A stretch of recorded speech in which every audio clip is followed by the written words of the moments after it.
السلام علیکم ورحمۃ اللہ تعالی وبرکاتہ۔ نحمده ونصلي ونسلم على رسوله الكريم، اما بعد فاعوذ باللہ من الشیطان الرجیم، بسم اللہ الرحمن الرحیم۔ ان اللہ وملائکته یصلون علی النبی یا ایہا الذین آمنوا صلوا علیہ وسلموا تسلیما۔ اللہم صلی علی سیدنا ومولانا محمد معدن الجود والکرم وآلہ الکرام وابنہ الکریم وبارک وسلم صلاۃ وسلاما علیک یا رسول اللہ صلی اللہ تعالی علیہ وسلم۔ حضرات گرامی، سورہ بقرہ آیت نمبر 158 کی تفسیر جاری ہے۔ اللہ تبارک و تعالی ارشاد فرماتا ہے، ان الصفا والمروۃ من شعائر اللہ فمن حج البیت او اعتمر فلا جناح علیہ ان یطوف بہما ومن تطوع خیرا فإن اللہ شاکر علیم، کہ بے شک صفا اور مروہ اللہ کی نشانیوں میں سے ہیں، تو جو اس گھر کا حج یا عمرہ کرے اس پر کچھ گناہ نہیں کہ ان دونوں کے چکر لگائے، اور جو کوئی اپنی طرف سے بھلائی کرے تو بے شک اللہ نیکی کا بدلہ دینے والا خبردار ہے۔ صفا اور مروہ مکہ مکرمہ کے اندر یہ دو پہاڑیاں بڑی مقدس پہاڑیاں ہیں، اور اس کے تعلق سے واقعہ عرض کیا گیا تھا کہ ان پہاڑیوں کو حضرت ہاجرہ اور حضرت اسماعیل رضی اللہ تعالی عنہ و علیہ السلام سے نسبت حاصل ہے۔ تو ان دو پہاڑیوں کے درمیان سعی کی جاتی ہے۔ جو شخص عمرہ کرنے کے لیے جاتا ہے یا حج کرنے کے لیے جاتا ہے تو طواف کرنے کے بعد ان دو پہاڑیوں کے درمیان سعی کرتا ہے۔ تو اسی کا ذکر یہاں پر جو آیت کریمہ میں کہ جو اس گھر کا حج یا عمرہ کرے اس پر کچھ گناہ نہیں کہ ان دونوں کے چکر لگائے، یعنی سعی کرے۔ تو یہ جو فرمایا گیا کہ اس پر کچھ گناہ نہیں، کوئی حرج نہیں، تو اس آیت کا شان نزول یہ ہے، اس کا پس منظر اور بیک گراؤنڈ یہ ہے کہ زمانہ جاہلیت میں صفا اور مروہ پر دو بت رکھے ہوئے تھے، یعنی دو مورتیاں رکھی ہوئی تھی۔ صفا پر جو بت تھا اس کا نام اصاف، اور مروہ پر جو بت تھا اس کا نام نائلہ تھا۔ ان کے بارے میں مشہور ہے کہ یہ انسان تھے پہلے، اور کسی زمانے میں ان دونوں نے، ان میں سے ایک مرد تھا ایک عورت تھی، اور ان دونوں نے آپس میں زنا کیا، تو ان پر عذاب نازل ہوا اور یہ بت بنا دیے گئے۔ تو یہ عبرت کے لیے ان دونوں کو صفا اور مروہ پہاڑی پر نصب کر دیا گیا تھا کہ لوگ عبرت حاصل کریں کہ دیکھو زنا کرنے والوں کی کیا سزا ہوتی ہے۔ پہلے تو ایسا ہوتا تھا کہ گناہ کیا اور عذاب نازل ہو گیا۔ یہ تو اللہ تبارک و تعالیٰ کا اس امت پر فضل و احسان ہے۔ کتنے بڑے بڑے گناہ ہم لوگ کر لیتے ہیں لیکن اللہ تعالیٰ کا عذاب نہیں آتا، یہ حضور پاک صلی اللہ علیہ وسلم کی رحمت کا صدقہ ہے۔ اگلی امتوں میں دیکھیں ایسے ایسے عذاب فوراً تباہ و برباد کر دیے جاتے تھے، یا اس طرح جو ہے کہ مسخ کر دیے جاتے تھے، کبھی بندر بنا دیے جاتے تھے، کبھی خنزیر بنا دیے جاتے، اس طرح کے معاملات ہوتے تھے۔ تو یہ دو مرد اور عورت تھے، انہوں نے زنا کیا تھا تو ان کو یہ بت بنا دیا گیا۔ اب عبرت کے لیے ان کو نصب کر دیا گیا تھا، گاڑ دیا گیا، ایک کو صفا پر دوسرے کو مروہ پر۔ اب جیسے جیسے زمانہ گزرتا گیا، لوگ جب تک معلومات تھی وہاں تک سمجھتے رہے کہ یہ تو زانی اور زانیہ ہے، لیکن بعد میں جب معلومات کی کمی ہو گئی اور بعد میں لوگوں تک معلومات نہیں پہنچی تو لوگوں نے ان بتوں کو معبود سمجھ لیا اور خدا سمجھ کر ان کی پوجا کرنے لگے، بھگوان سمجھ کر ان کی پوجا کرنے لگے۔ اور ان کا طریقہ یہ تھا، کفار جب صفا اور مروہ کے درمیان سعی کرتے تو ان بتوں پر تعظیماً ہاتھ پھیرتے تھے، یعنی ان کو ہاتھ لگاتے تھے۔ جیسے ابھی صفا پر پہنچے تو ان کو ہاتھ لگایا، ان کو چھوا، پھر وہاں سے ہو کر مروہ پر جاتے تو وہ دوسرے بت کو وہاں پر ہاتھ لگاتے اور اس کو چھوتے تھے۔ تو زمانہ اسلام میں یہ بت تو توڑ دیے گئے، لیکن چونکہ کفار یہاں مشرکانہ فعل کرتے تھے اس لیے مسلمانوں کو صفا اور مروہ کے درمیان سعی کرنا گرا محسوس ہوتا تھا، کیونکہ اس میں کفار کے مشرکانہ فعل کے ساتھ کچھ مشابہت بنتی تھی، یعنی یہ ایسا لگتا تھا کہ کفار جو کرتے تھے گویا کہ ہم بھی ان کی پیروی کر رہے ہیں، حالانکہ ایسا نہیں ہے۔ ہم کفار کی پیروی نہیں کرتے، ہم تو حضرت ہاجرہ رضی اللہ تعالی عنہ کی پیروی کرتے ہیں، ہم تو ان کی سنت پر عمل کرتے ہیں جو حضرت ہاجرہ رضی اللہ تعالی عنہ پانی کو تلاش کرتے ہوئے انہوں نے چکر لگائے تھے صفا اور مروہ کے درمیان۔ تو اگرچہ بعد میں ان لوگوں نے یہ غلط طریقہ جو ہے کہ اپنا لیا تھا اور یہ بتوں کو وہاں پر رکھ کر اس کی تعظیم کرنے لگے تھے اور اس کو تعظیم کے طور پر چھوتے تھے، ان کی پوجا بھی کرتے تھے۔ تو مسلمانوں کو ایسا لگا کہ یہ نہیں کرنا چاہیے، یعنی یہ صفا اور مروہ کے درمیان سعی نہیں کرنی چاہیے۔ تو اس آیت میں ان کو اطمینان دلایا گیا اور ان کا اطمینان فرما دیا گیا کہ چونکہ تمہاری نیت خالص اللہ تعالیٰ کی عبادت کی ہے، لہٰذا تمہیں مشابہت کا اندیشہ نہیں کرنا چاہیے۔ اور جس طرح خانہ کعبہ کے اندر زمانہ جاہلیت میں کفار نے بت رکھے ہوئے تھے، 360 بت رکھے ہوئے تھے خانہ کعبہ کی عمارت کے اندر۔ اب سوچیں آپ، تو خانہ کعبہ کے اندر بت رکھے ہوئے تھے، اب عہد اسلام میں یعنی زمانہ اسلام میں وہاں سے بتوں کو اٹھا دیا گیا اور کعبہ شریف کا طواف درست رہا، یعنی بتوں کو ہٹانے کے باوجود اب کوئی یہ نہیں سوچتا کہ یہاں تو بت رکھے ہوئے تھے تو ہم طواف کیسے کریں، یہ طواف نہیں کرنا چاہیے کیونکہ یہاں تو مورتیاں تھیں، تو ایسا کوئی نہیں سوچتا، بلکہ طواف کرتے ہیں اور وہ شعائر دین ہی میں سے ہے ابھی بھی خانہ کعبہ۔ تو اسی طرح کفار کی بت پرستی سے صفا اور مروہ کے شعائر دین ہونے میں کچھ فرق نہیں آیا، کہ یہ بھی اللہ کی نشانیوں میں سے ہیں، اب بھی اللہ کی نشانیوں میں سے ہیں اور اب بھی ان کی سعی کی جائے گی، تو کچھ حرج نہ ہونے کا یہ مطلب، ورنہ تو سعی کرنا واجب ہے۔ یہاں ایک مسئلہ ذہن نشین رکھیں کہ حج میں سعی یعنی صفا اور مروہ کے درمیان 7 چکر لگانا واجب ہے، اس کے ترک کرنے سے دم دینا یعنی قربانی واجب ہو جاتی ہے، اور اس کے بارے میں تفصیلی احکام بہار شریعت کے 6 حصے کے اندر موجود ہے۔ آیت نمبر 159 اور 160 اللہ تعالیٰ ارشاد فرماتا ہے ان الذین یکتمون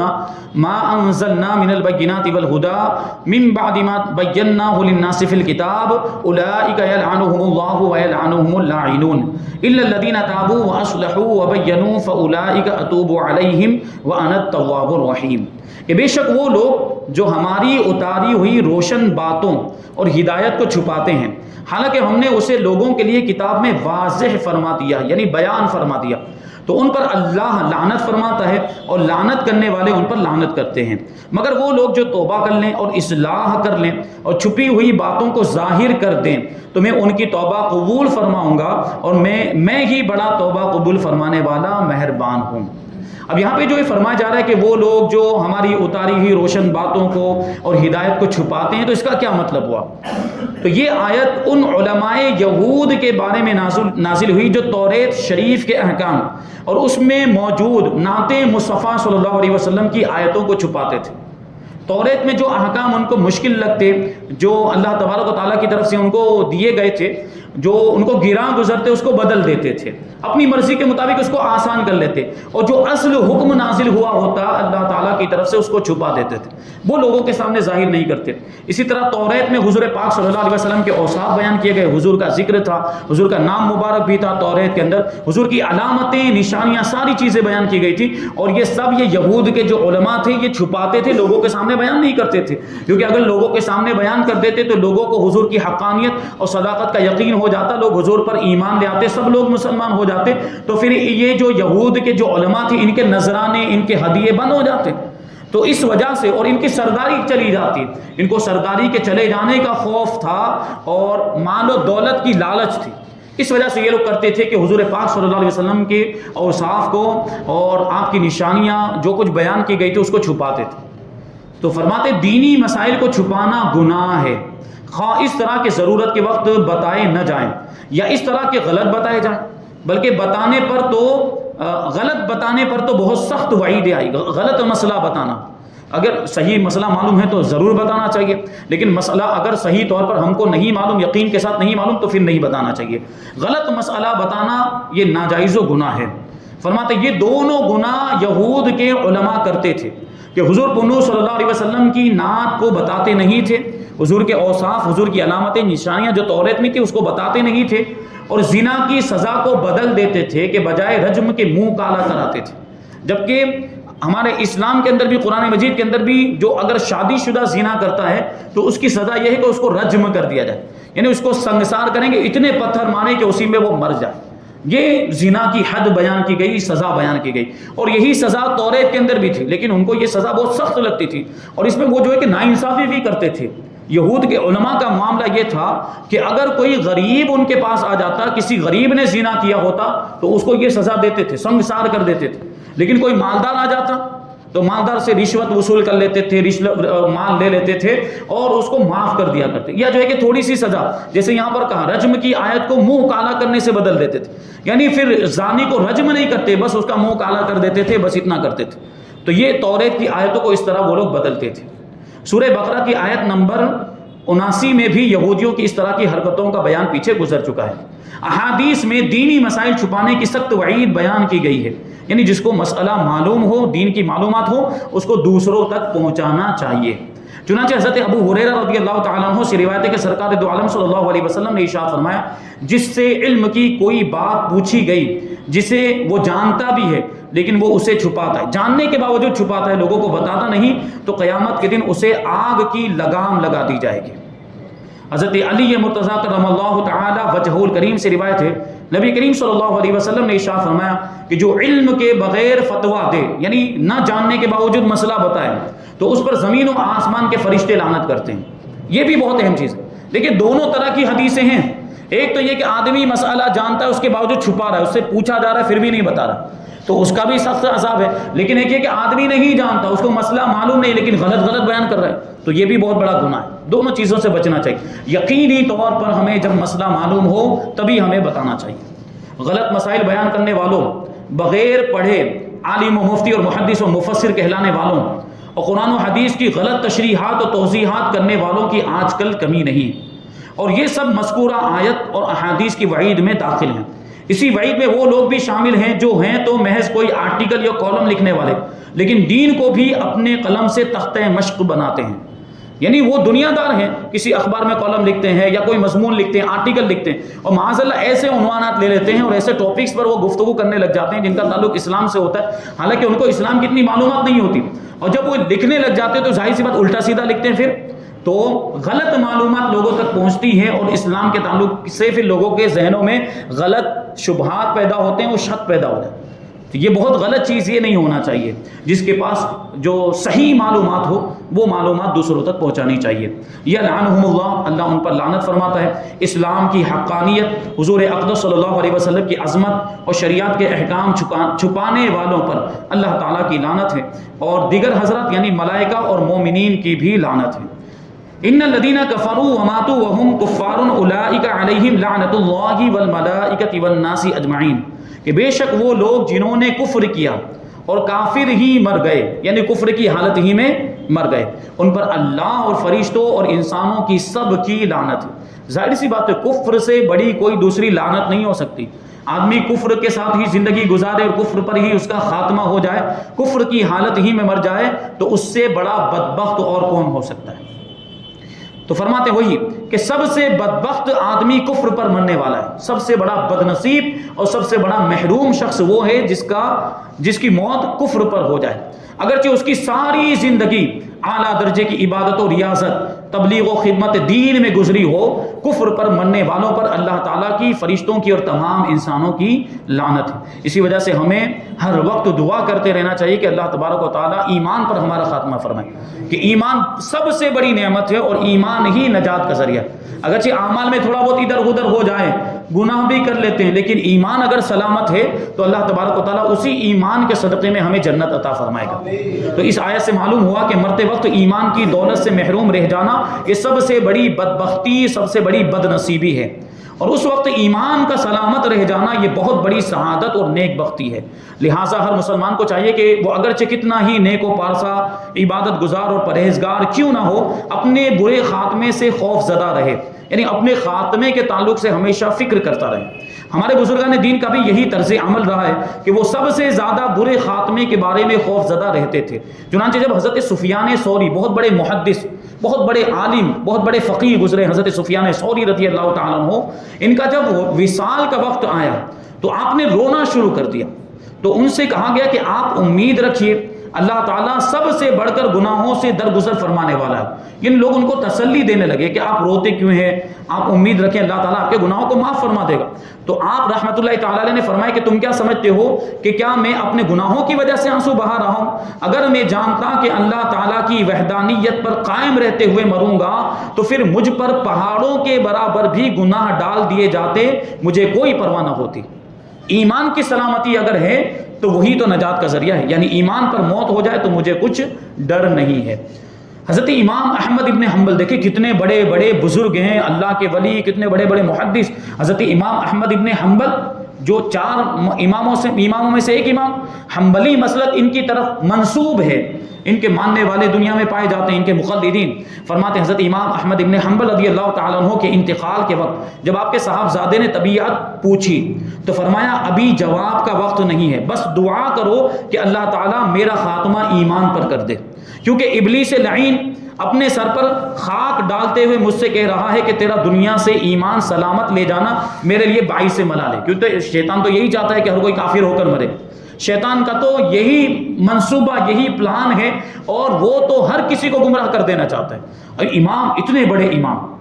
احمد ابن حنبل رضی اللہ تعالیٰ عنہ وہ دیکھ رہے ہیں، دیکھیے ان کی نگاہیں کہ شیطان اپنے سر پہ خاک ڈال رہا ہے، مٹی ڈال رہا ہے کہ اب میں ناکام ہو جاؤں گا، کیونکہ امام احمد ابن حنبل ظاہر سی بات اللہ کے ولی ہیں اور وہ ایمان سلامت لے کر دنیا سے جائیں گے، تو وہ کہتے ہیں کہ شیطان اپنے سر پہ خاک ڈال رہا ہے کہ میں ایمان سلامتی کے ساتھ لے جاؤں گا، اور میں اس سے کہہ رہا ہوں کہ ابھی نہیں، جب تک ایک بھی سانس باقی ہے میں خطرے میں ہوں، میں تجھ سے پرامن نہیں ہو سکتا، تجھ سے بے خوف نہیں ہو سکتا۔ شیطان آخری بار بھی کرتا ہے، آخری وقت میں بھی وہ بہکانے کی کوشش کرتا ہے کہ آخری وقت میں بھی کوئی ایسا کلمہ بول دے، کوئی ایسی بات کر دے معاذ اللہ جس کی وجہ سے وہ اسلام سے باہر ہو جائے، ایمان سے باہر ہو جائے۔ حضرت امام راضی رضی اللہ تعالیٰ عنہ کا واقعہ آپ لوگوں نے سنا ہوگا کہ شیطان آ گیا ان کے وصال کے وقت، اور شیطان آ کر جو ہے کہ اس نے دیکھے اتنے بڑے امام ہیں، وہ بھی اتنے بڑے عالم دین، اتنے بڑے محدث گزرے، ان کو بھی اس نے بہکانے کی کوشش کی اور کہنے لگا کہ اللہ ایک ہے تو اس کی دلیل کیا ہے۔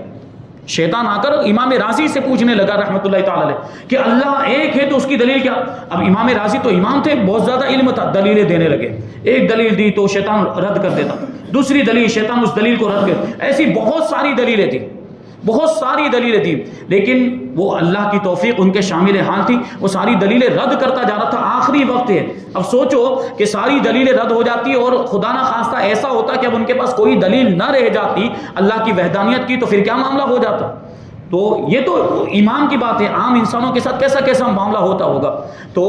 اللہ تبارک و تعالیٰ کی طرف سے ندا دینے والے نے ندا کی، یا غالباً ان کے پیر و مرشد نے ان کو ندا دی کہ اے راضی تم یہ کیوں نہیں کہہ دیتے کہ میں نے اللہ کو بغیر دلیل کے ایک مانا۔ یہ ایمان جس کا پختہ ہوگا وہ یہ بات کرے گا۔ حضور غوث پاک رضی اللہ تعالیٰ عنہ اولیاء کرام کے سردار ہیں، لیکن خوف خدا کا جو عالم تھا اس کا اندازہ آپ کی طرف منسوب ان اشعار سے لگایا جا سکتا ہے۔ فارسی کے اشعار ہیں، اللہ تعالیٰ غوث پاک رضی اللہ تعالیٰ عنہ کے درجات کو بلند فرمائے۔ آپ رضی اللہ تعالیٰ عنہ نے عید کے دن فرمائے، عید کا دن خوشی منانے کا دن ہوتا ہے، لیکن دیکھیں غوث پاک رضی اللہ تعالیٰ عنہ کیا کہتے ہیں، خلق گویت کہ فردا روز عید است، خوشی در روح ہر مومن پدید است، درا روزے کے با ایمان بمیرم مرا در ملک خود آ روز عید است۔ یعنی لوگ کہہ رہے ہیں کہ کل عید کا دن ہے، کل عید ہے اور سب خوش ہیں، لیکن میں تو جس دن اس دنیا سے اپنا ایمان سلامت لے کر جاؤں گا میرے لیے وہی دن عید کا دن ہوگا۔ یہاں آیت میں کافروں پر لعنت کی گئی ہے۔ یہ مسئلہ یاد رکھنا چاہیے کہ جس شخص کے کفر پر مرنے کا یقین نہ ہو اس پر لعنت نہ کی جائے، نیز فاسق کا یعنی گنہگار کا نام لے کر لعنت کرنا جائز نہیں، اگرچہ وہ کوئی بہت بڑا گنہگار ہو، جھوٹ بولتا ہو، غیبت کرتا ہو، لیکن نام لے کر کسی پر لعنت نہیں کر سکتے، کیونکہ ہو سکتا ہے بعد میں وہ توبہ کر لے۔ جیسے کہ کہا جائے فلاں شخص پر لعنت ہو، البتہ وصف کے ساتھ لعنت کر سکتے ہیں، یعنی جھوٹوں پر اللہ کی لعنت، غیبت کرنے والوں پر اللہ کی لعنت، اور ایسے فلاں گناہ کرنے والوں پر اللہ کی لعنت، کافروں پر اللہ کی لعنت، ظالموں پر اللہ کی لعنت، یہ وصف کے ساتھ ایک پوری جماعت اور پورے گروہ کو بغیر نام کی تعین کے ساتھ اس طرح لعنت کر سکتے ہیں، لیکن کسی کا خاص نام لے کر لعنت نہیں کرنی چاہیے۔ جیسے احادیث میں جھوٹوں، سود خوروں، چوروں اور شرابیوں وغیرہ پر لعنت کی گئی ہے، نیز وصف کے اعتبار سے لعنت قرآن مجید میں بھی کی گئی۔ جیسے جھوٹوں کے بارے میں اللہ تعالیٰ فرماتا ہے لعنت اللہ علی الکاذبین، یعنی جھوٹوں پر اللہ کی لعنت۔ اب یہاں پہ جو فرمایا گیا کہ جو کفر کی حالت ہی میں مر جائے تو اس پر اللہ کی لعنت، فرشتوں کی لعنت اور سارے لوگوں کی لعنت ہے، تو تمام لوگوں کی لعنت سے کیا مراد؟ فرماتے ہیں مومن تو مومن، کافر بھی لعنت کریں گے، مومن تو کافروں پر لعنت کریں گے ہی، بروز قیامت کافر بھی ایک دوسرے پر لعنت کریں گے۔ جیسے ابھی قرآن مجید کے اندر بہت ساری دوسری ایسی آیتیں بھی ہیں کہ کچھ کافر ایسے تھے دنیا کے اندر جو بادشاہ تھے یا جو دنیاوی اعتبار سے زبردست مانے جاتے تھے، مال و دولت وغیرہ تھا، اور ان کے ماتحت کچھ لوگ تھے، تو کیا ہوگا کہ وہ جو ماتحت تھے وہ ان پر لعنت بھیجیں گے جو ان کے اوپر تھے، اور وہ کیا کہیں گے کہ تم پر اللہ کی لعنت ہو، ہم تو تمہاری وجہ سے کافر ہو گئے، تم نے ہم کو بہکایا تھا، تم نے ہمیں غلط راستے پر ڈال دیا، اور جو تم کہتے تھے ہم وہ کہتے تھے. اس طرح کی جو ہے کہ آیت قرآن مجید کے اندر موجود. تو کافر بھی ایک دوسرے پر لعنت بھیجیں گے. مومن تو کافروں پر لعنت بھیجیں گے ہی، کافر بھی آپس میں ایک دوسرے پر لعنت بھیجیں گے. یہاں پہ آیت نمبر 161 کی تفسیر مکمل ہو گئی. اب انشاءاللہ آیت نمبر 162 اور 163 کی تفسیر آئندہ ہفتے ہم سماعت کریں گے. اللہ تبارک و تعالیٰ کی بارگاہ میں دعا ہے کہ جو کچھ بھی بیان ہوا اس پر ہم سب کو عمل کرنے کی توفیق عطا فرمائے، ایمان کی سلامتی عطا فرمائے، ایمان پر ہی ہم سب کا خاتمہ فرمائے، اور نور قرآن سے ہم سب کے دلوں کو روشن اور منور فرمائے. وما علینا الا البلاغ.